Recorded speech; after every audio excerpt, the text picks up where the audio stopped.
नमस्कार दोस्तों, स्वागत है आपको हमारे चैनल द फैक्ट गेट में। आज हम आपको ले चलेंगे लगभग 4500 साल पहले की दुनिया में, जब भारतीय उपमहाद्वीप पर एक महान सभ्यता का उदय हुआ था, सिंधु घाटी सभ्यता, जिसे हड़प्पन सभ्यता भी कहा जाता है। ये सभ्यता न केवल भारतीय इतिहास में बल्कि विश्व इतिहास में भी एक महत्वपूर्ण स्थान रखती है।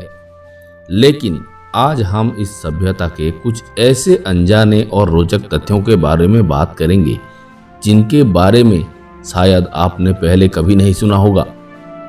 तो चलिए जानते हैं सिंधु घाटी सभ्यता के इन अनसुलझे रहस्यों को। सिंधु घाटी सभ्यता का विस्तार बहुत ही विशाल था। ये सभ्यता न केवल वर्तमान पाकिस्तान के सिंधु नदी के किनारे तक सीमित थी, बल्कि इसका विस्तार भारत के गुजरात, हरियाणा, पंजाब और राजस्थान तक फैला हुआ था। ये सभ्यता लगभग 12,60,000 वर्ग किलोमीटर में फैली हुई थी, जो इसे प्राचीन दुनिया की सबसे बड़ी सभ्यताओं में से एक बनाती है। इसके प्रमुख नगरों में हड़प्पा, मोहनजोदाड़ो, धोलावीरा, राखीगढ़ी और लोथल शामिल थे। सिंधु घाटी सभ्यता के नगर नियोजन को देखकर आज भी वैज्ञानिक और पुरातत्वविद हैरान रह जाते हैं, क्योंकि इस सभ्यता के नगरों को एक प्लान्ड ग्रिड सिस्टम पर बसाया गया था, जिसमें चौड़ी सड़कें और गली मोहल्ले मौजूद थे। यहाँ के घर पक्की ईंटों से बने होते थे और उनमें पानी की निकासी की बेहतरीन व्यवस्था होती थी।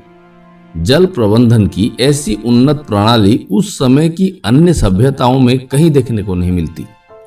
हर नगर में एक सेंट्रल बाथरूम होता था, जिसे ग्रेट बाथ कहा जाता है, और यहाँ संभवतः धार्मिक या सामुदायिक समारोह के लिए प्रयोग किया जाता था।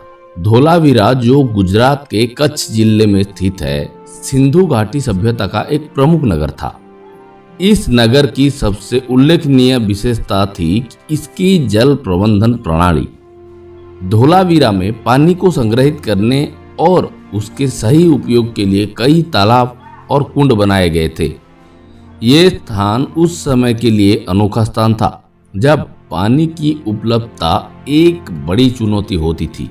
जल प्रबंधन की इस प्रणाली ने इस क्षेत्र के निवासियों को सूखे के समय भी पानी की कमी से बचाए रखा। सिंधु घाटी सभ्यता की सबसे बड़ी पहेली उनकी लिपि है, जिसे आज तक पूरी तरह से समझा नहीं जा सका है।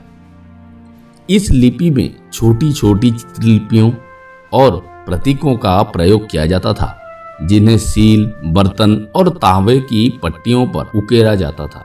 ये लिपि हमें बताती है कि उस समय के लोग लेखन का उपयोग व्यापार, करार और शायद धार्मिक उद्देश्यों के लिए भी करते थे। हालांकि आज भी कोई नहीं जानता कि इस लिपि का वास्तविक अर्थ क्या है, और इसीलिए इसके बारे में ज्यादा जानकारी मिलना हमारे लिए मुश्किल हो रहा है। सिंधु घाटी सभ्यता के समाज में अलग अलग वर्ग के लोग अलग अलग कार्यों में संलग्न होते थे। हालांकि इस समाज में किसी भी प्रकार की सामाजिक असमानता या धार्मिक कट्टरता के प्रमाण नहीं मिले हैं। यहाँ के लोगों के बीच शांति और सहिष्णुता का भाव प्रबल था, जो उन्हें एक संगठित और उन्नत समाज बनाता था। पुरातत्वविदों को यहाँ से राजा या धार्मिक प्रमुखों के कोई प्रमाण नहीं मिले हैं, जिससे ये संकेत मिला हो कि ये समाज शायद सामूहिक नेतृत्व में विश्वास रखता था। सिंधु घाटी सभ्यता के लोगों के धार्मिक विश्वास और अनुष्ठान भी अद्वितीय थे। हालांकि उनके धर्म के बारे में बहुत कम जानकारी उपलब्ध है, लेकिन खुदाई में मिली मूर्तियां और चित्र हमें उनकी धार्मिक मान्यताओं की झलक देते हैं। पशुपति शिव की मूर्ति, जो एक ध्यानस्थ योगी के रूप में दिखती है, ये संकेत देती है कि शायद शिव की पूजा उस समय भी की जाती थी। इसके अलावा मातृदेवी की पूजा और प्रकृति के तत्वों की पूजा का भी प्रमाण मिला है। हड़प्पन सभ्यता के पुरातत्वविद अवशेष हमें उस समय की विज्ञान और तकनीकी उन्नति की झलक दिखाते हैं। यहाँ के लोग धातु विज्ञान में पारंगत थे और उन्होंने कांस्य, तांबा और सोने के उपयोग को बढ़ावा दिया। सिंधु घाटी के लोग भी खगोल विज्ञान के जानकार थे और उन्होंने कई वैज्ञानिक उपकरणों का विकास किया था जिनका उपयोग खगोल और गणना के लिए किया जाता था। सिंधु घाटी सभ्यता में महिलाओं की स्थिति के बारे में भी जानकारी प्राप्त हुई है। खुदाई में मिली मूर्तियां और चित्र ये दर्शाते हैं कि महिला समाज में महत्वपूर्ण भूमिका निभाती थी। मातृ देवी की पूजा और महिलाओं की मूर्ति के निर्माण से ये संकेत मिलता है कि महिलाएं समाज में आदर और सम्मान की पात्र थी। इसके अलावा सिंधु घाटी सभ्यता में महिलाओं का शिक्षा, व्यापार और सामाजिक गतिविधियों में भी सक्रिय भागीदारी थी। सिंधु घाटी सभ्यता का व्यापारिक जीवन भी बहुत समृद्ध और विविध था। यहाँ के लोग कृषि, शिल्पीकारी और व्यापार में संलग्न थे। सिंधु नदी और उसके बंदरगाहों का उपयोग व्यापार के लिए किया जाता था और सिंधु घाटी के लोग मेसोपोटामिया, फारस और मिस्र जैसे दूर दराज की सभ्यताओं के साथ व्यापार करते थे। उनके द्वारा बनाए गए सील और मुद्राएं इस बात का प्रमाण हैं कि वो व्यापार में अनुबंधों का पालन करते थे। लगभग 1900 ईसा पूर्व के बाद सिंधु घाटी सभ्यता का पतन होना शुरू हुआ। इसके पतनों के कारणों के बारे में अब भी विद्वानों के बीच मतभेद चले हुए हैं। कुछ विद्वान मानते हैं कि जलवायु परिवर्तन और सूखा इसका कारण था, जबकि कुछ अन्य इसे आक्रमण और युद्ध का परिणाम मानते हैं।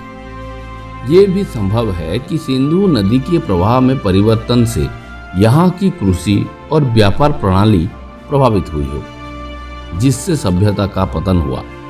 हालांकि इस सभ्यता का पतन आज भी एक रहस्य बना हुआ है और इसके बारे में नए नए शोध हो रहे हैं। सिंधु घाटी सभ्यता की कला और शिल्प कौशल बहुत ही समृद्ध थी। यहाँ के लोग मिट्टी, धातु और पत्थरों से सुंदर मूर्तियां, आभूषण और अन्य वस्तुएं बनाते थे। इनके द्वारा बनाए गए बर्तन और धातु के उपकरण भी कला की दृष्टि से अद्वितीय थे। सिंधु घाटी के कलाकारों ने मन के बनाने की कला में भी निपुणता हासिल की थी और उनके द्वारा बनाए गए मन के आज भी एक उदाहरण है। सिंधु घाटी सभ्यता का आर्थिक जीवन भी बहुत ही समृद्ध और विविध रहा होगा। यहाँ के लोग कृषि, शिल्पीकारी और व्यापार में निपुण थे। वो लोग गेहूं, जौ, चना और कपास की खेती करते थे और उनकी कला में मिट्टी के बर्तन, धातु के सामान और मन के बनाने की कला शामिल थी। व्यापार के लिए सिंधु नदी और उसके बंदरगाहों का उपयोग किया जाता था और सिंधु घाटी सभ्यता के लोग मेसोपोटामिया, फारस और मिस्र जैसे दूर दराज की सभ्यताओं के साथ व्यापार करते थे। सिंधु घाटी सभ्यता की विरासत आज भी हमारे जीवन में महत्वपूर्ण भूमिका निभाती हैं। उनके द्वारा विकसित की गई उन्नत तकनीकें, नगर नियोजन और जल प्रबंधन प्रणाली आज भी प्रेरणा का स्रोत है। उनके धार्मिक विश्वास और सामाजिक संरचना ने भारतीय समाज पर गहरा प्रभाव डाला है। हाल के वर्षों में सिंधु घाटी सभ्यता के बारे में कई नई खोजें हुई हैं जो हमें इस महान सभ्यता के बारे में और अधिक जानकारी प्रदान करती है। नए पुरातात्विक, वैज्ञानिक और पुरातत्वविद अब भी इस सभ्यता के रहस्यों को सुलझाने में लगे हुए हैं और हर नई खोज हमें इसके करीब ले जाती है।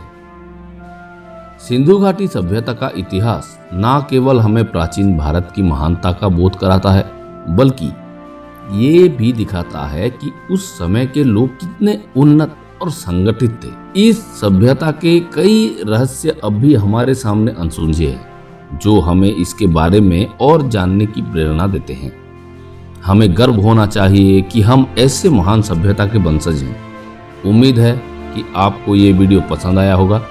अगर हाँ, तो इसे लाइक और शेयर करना ना भूलें। चैनल को सब्सक्राइब करें और बेल आइकन को दबाएं ताकि हमारे आने वाले वीडियो के नोटिफिकेशन आपको मिलते रहे। मिलते हैं अगले वीडियो में। जय हिंद, जय भारत।